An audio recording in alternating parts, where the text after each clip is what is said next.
Hello, so this is the stage that you should be up to by now. We are going to go back to our HB pencil if you have been using a different pencil.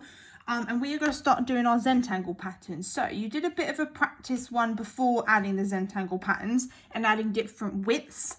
So I've put the page back on the PowerPoint that you had before with the Zentangle patterns on to help you with some inspiration. But that's what we're going to be putting inside of these. So I'm just going to do a couple of them to show you, but I expect you to do all of them. And I will take a picture of mine when I finished it, and I'll also put it on the PowerPoint again.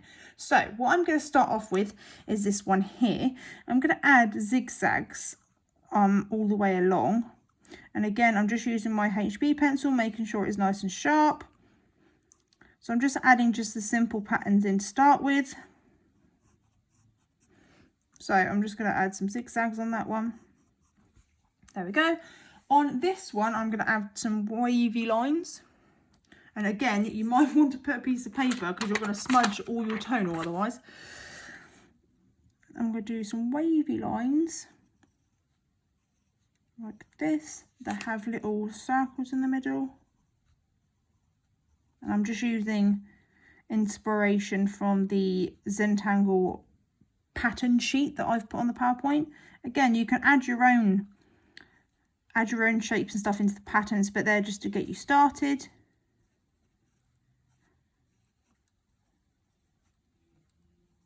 This one here, there we go. So the next one I'm going to do is I'm going to try one of the harder ones. So I'm going to do one that has circles coming out from the bottom. So it has like circles like this, and then they all layer up on top of one another, like so. And then this one here, I feel like I want to do loads of little circles. So I'm going to fill it up with lots of little circles.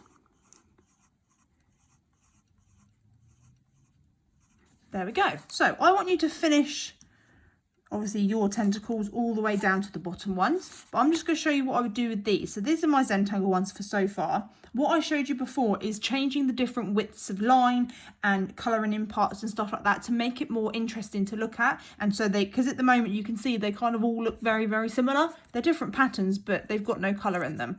So what I'm going to do with my zigzags is I'm going to make some of them thicker lines. So I'm going to thicken up these ones here, and I'm going to leave some of them thin. So I'm going to do two that are next to each other that are thick, and then I'm going to leave one out, and then I'm going to do another one that's thick. There we go. And then I might want to add something else. So I might want to add some like little dashes or something in between because it's a bit bare at the moment. So I'm going to do these little dashes quite light. There we go. So you can see it's starting to look a bit different to the other ones. These ones here, what I'm going to do is I'm actually going to shade in the wiggly line so that it looks different to the other ones. So it's all about changing the patterns in a subtle way. So kind of adding different widths of line, adding parts that are coloured in. And I may make these circles a bit bigger so you can see them. There we go. So now I've got this one here. So if I actually have a look at it, they've got little like circle bits like this that are shaded in. And what I'm going to do is I'm going to leave some of them and then add some bits in some of them. So I'm trying not to make them all look really, really similar to one another. So I'm going to leave some of them. There we go, and leave some of them and maybe make some of them have thick lines, some of them have thin lines, like so.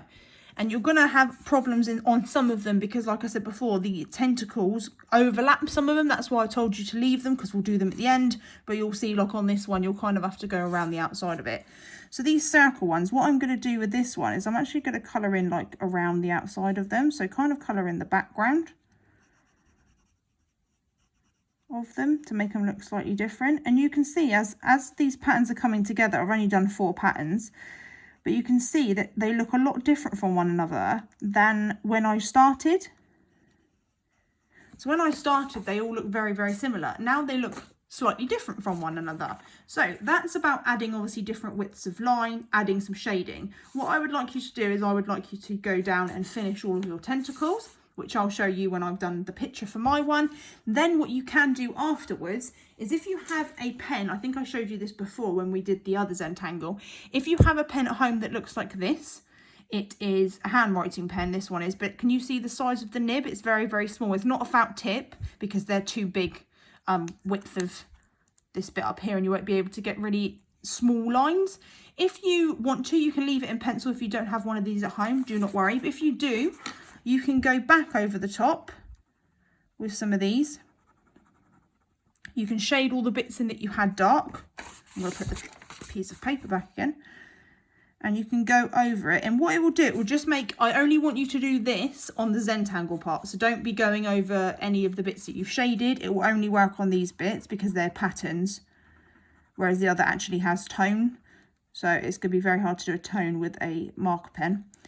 But you can go over with it and it will make it stand out slightly, but it's totally up to you. If you don't have one of these at home, do not worry about it. If you do, you can give that a go, or if you're a bit scared about using felt tips on it after you finish with it, or you prefer it in pencil, totally up to you. But I'm giving you that option there. So I'm just going to do one so I can show you what it looks like. So it does look slightly different. I'll just bring it up to, it looks slightly different. Then what you can do at the end is then you can go back in with your HB pencil and you can actually outline the other kind of tentacles, the ones that are black. So I can go back in with my HB and I can press really hard, and I can now outline my tentacles once I'm happy with everything else I've done. So if I'm happy with the patterns I've created, I'm happy with the tonal, I can now go back in and make these bits really, really dark, because that's what they're like on the image. So I'm just going to do the one. There we go.